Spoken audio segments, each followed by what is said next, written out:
ಇವರು ಸುಧಾಂಶು ಗುಳಿ ಅಂತ ಹೇಳಿದ್ರೆ ಅಲ್ಲಿ ನಮ್ದಿಲ್ಲ ಸರ್, ಅಲ್ಲಿ ಇವರು ಅಪೀಲ್ ಹಾಕಿದ್ದಾರೆ ಅಂತ ಹೇಳಿದ್ರು. ಹಾಲಿ ಜಡ್ಜಸ್ ಇಲ್ಲ, ರಿಟೈರ್ಡ್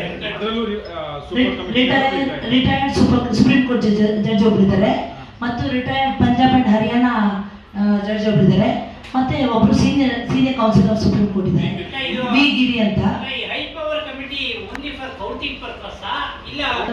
ಇದು ಅವರು they had to look into. ಈಗ ಫಾರ್ ಎಕ್ಸಾಂಪಲ್ ನನ್ನ ಇಂಟ್ರೊಡಕ್ಷನ್ ನಾನು ಕೊಟ್ಟಿರಲಿಲ್ಲ.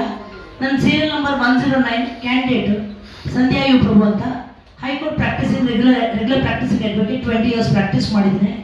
ನಾವೆಲ್ಲ ಬಾರ್ ಕೌನ್ಸಿಲ್ ಎಲೆಕ್ಷನ್ ಅಂತ ಹೇಳಿದ್ರೆ ಒಂದು 42 ಜನ ಲೇಡೀಸ್ ಈ ಸತಿ ಕಂಟೆಸ್ಟ್ ಮಾಡಿದ್ದೇವೆ. ನಾರ್ಮಲಿ 1-2 ಕಂಟೆಸ್ಟ್ ಮಾಡೋದೇ ಕಷ್ಟ ಇತ್ತು. ಅಂಥದ್ರಲ್ಲಿ ಈ ಸತಿ ಸುಪ್ರೀಂ ಕೋರ್ಟ್ನವರು ವುಮೆನ್ ಎಂಪವರ್ಮೆಂಟ್ ಅಂತ ಹೇಳ್ಬಿಟ್ಟು ಒಂದು ಚಾನ್ಸ್ ಕೊಟ್ಟರು ನಮಗೆ.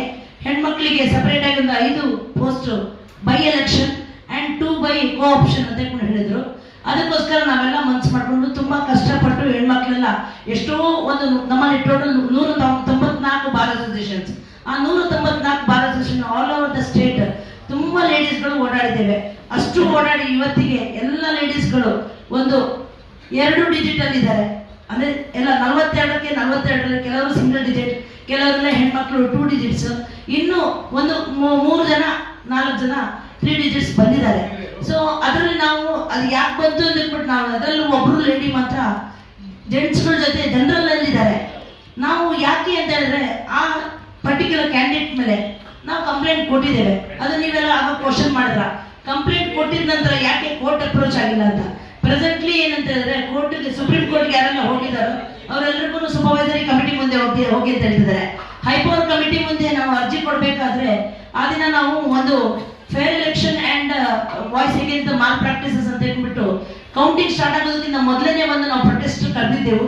ನಾವು ರಾಮಮೂರ್ತಿ ಸರ್ ಮತ್ತೆ ತುಂಬಾ ಜನ ಅಡ್ವೊಕೇಟ್ಸ್ ಎಲ್ಲ ಕಂಟೆಸ್ಟಿಂಗ್ ಕ್ಯಾಂಡಿಡೇಟ್ಸ್ ಎಲ್ಲ ಹೋಗ್ಬಿಟ್ಟು ನಾವು ನಿಂತಿದ್ದೆವು. ಇಲ್ಲಿ ಬಾರ್ ಕೌನ್ಸಿಲ್ ಎದುರುಗಡೆನೆ ಪ್ರೊಟೆಸ್ಟ್ ಮಾಡಿದ್ದೆವು. ಆ ದಿನನೂ ನಾವು ಹೇಳಿದ್ದೆವು ಇದ್ರ ಬಗ್ಗೆ. ನಮಗೆ ಯಾಕೆ ಆಗ ಕೌಂಟಿಂಗ್ ಸ್ಟಾರ್ಟ್ ಆಗಿಲ್ಲ, ಯಾರ ಪೊಸಿಷನ್ ಎಲ್ಲಿದೆ ಅಂತ ಗೊತ್ತಿರಲಿಲ್ಲ. ಆವಾಗಲೇ ನಾವು ವಾಯ್ಸ್ ರೇಸ್ ಮಾಡಿದಾಗ ಏನ್ ಹೇಳಿದ್ದೇವೆ ಅಂತಂದ್ರೆ, ನಮ್ಮಲ್ಲಿ ಎಷ್ಟೋ ಜನ ಮಾಲ್ ಪ್ರಾಕ್ಟೀಸಸ್ ಮಾಡಿದ್ದಾರೆ, ಅವ್ರ ಬಗ್ಗೆ ನಾವು ನಿಮ್ ಗಮನಕ್ಕೆ ತಂದಿದ್ರು ನೀವೇ ಒಂದು ಎಫಿಡವಿಟ್ ತಗೊಂಡಿದ್ರೆ. ದಟ್ ವಾಸ್ ಪ್ರೀ ಎಲೆಕ್ಷನ್, ಅಂದ್ರೆ ಆಫ್ಟರ್ ಫೈಲಿಂಗ್ ನಾಮಿನೇಷನ್.